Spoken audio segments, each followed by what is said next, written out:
Hi, my name is Erika Stewart. I'm a third-generation rancher from Moore, Saskatchewan. Welcome back to our video series, A Day in the Life at Pine Ranch. This morning we're out looking at our oat and pea crop.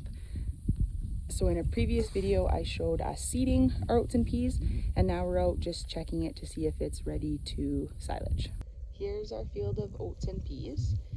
We are very thankful to have a crop this year with the severe drought we're in. But this crop is about half as good as it was last year. So last year the oats grew about up to my husband's shirt pockets, and this year it's maybe a little bit past his knees. So here's an oat plant, and we're out just checking the stage of the plants, so the stage of the oats and the peas, to see if they're ready for us to silage. Because if we let them grow out too much, we lose nutritional value for our cows. So we're different from grain farming. We're not harvesting to take the seed.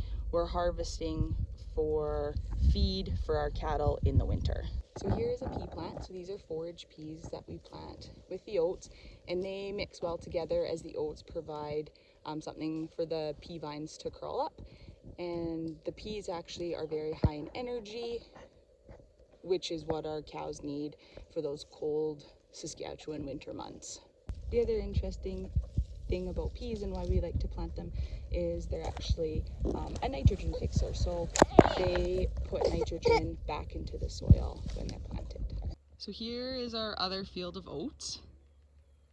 And like I said, we are thankful to have a crop, but this crop is probably half as good as it was last year. So we're gonna get half the yield. For most ranchers, winter feeding cost is the biggest cost we have.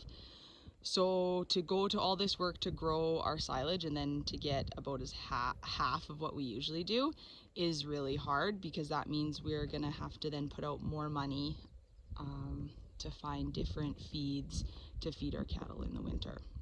So it's really cost prohibitive when things like this happen and our crops don't work out. And especially, we spent the same amount of money on seed, on fertilizer to put this in the ground to grow, and then for it to not to yield is really hard for us economically. Here's a section of our oat field that's in really bad shape. You can just see that it's hardly grown at all. It's not very high. There's lots of space in between the rows, and you can tell the plant's getting yellow. Like I say though, we are really thankful to be getting what we're getting. I know there's folks in Saskatchewan and across Western Canada that are in worse shape than us, so we are trying to be really thankful. This is going to be a really tough year for the agriculture industry. It's just been too hot and not enough rain, and so we're not going to get very much tonnage per acre off this crop. And that is another conversation around sustainability. I think as ranchers we need to share a little bit more with consumers. We're doing all we can around environmental sustainability and animal welfare. Those are at the forefront of our operations. But in reality, if we're also not economically sustainable, then we're not going to have ranches in Canada. So we're not going to have cows grazing these native grasslands and great quality Canadian beef to enjoy. So today we are taking water samples from some of our springs and dugouts. So the reason it's important to get our water tested all the time, but especially to keep a close eye on it during drought situations, is we're testing for salt content, nitrates, and sulfates. So these things can, if they're found in your water normally, can intensify during a drought because the water evaporates more and leaves these things in higher concentrations, and they can cause the cattle to become really sick. The other thing is water actually drives feed intake. So cattle need access to adequate amount of water, like enough water they need, and also good quality water, or else they're not going to want to eat as much. And then if they don't eat as much as they need, then they're not going to, for the cows, they're not going to milk as well, and those calves aren't going to grow as well. That's why it's really important to us to ensure our water quality is good for these cows throughout the summer, and especially in drought situations.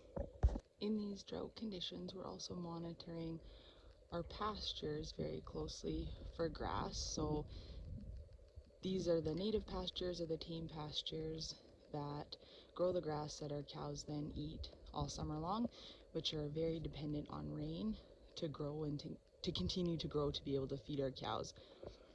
And so because we're in a drought, these pastures are diminishing quickly. So we're checking the pastures themselves just to see how the grass is doing, and then checking the cows to make sure that they're getting adequate feed as well.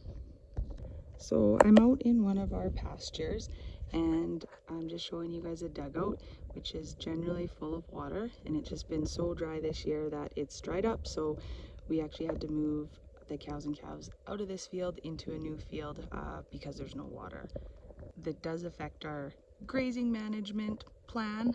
We wanted to keep the pairs in this field for longer before we move them to a different pasture, but obviously our cows need water. That is very essential, so we did have to move them. So this is an example of how Mother Nature can throw a wrench in the best laid plans, and at the end of the day we always have to work with whatever Mother Nature throws at us. So this year it is drought, and we are having a real hard time with water in the fields for our animals. So here is that field where our dugout is dried up, and there is enough grass, and we would really like for them to be in here grazing this tame grass, but yeah, like I say, there's just no water, so we had to move them fields to a place where there is water for them. And in these drought situations, it's really hard as a rancher. So some producers may be facing the really hard decisions of selling cattle. If grass is running out, water's running out, we still need to make sure our animals have feed and water. And if our land can't provide that for them, then they're gonna have to potentially sell those animals and take a loss, which impacts their business. Thanks for joining us today as we check our crop and take water samples and deal with the drought conditions that we're dealing with this year. I hope you can tune in for another video. Thanks.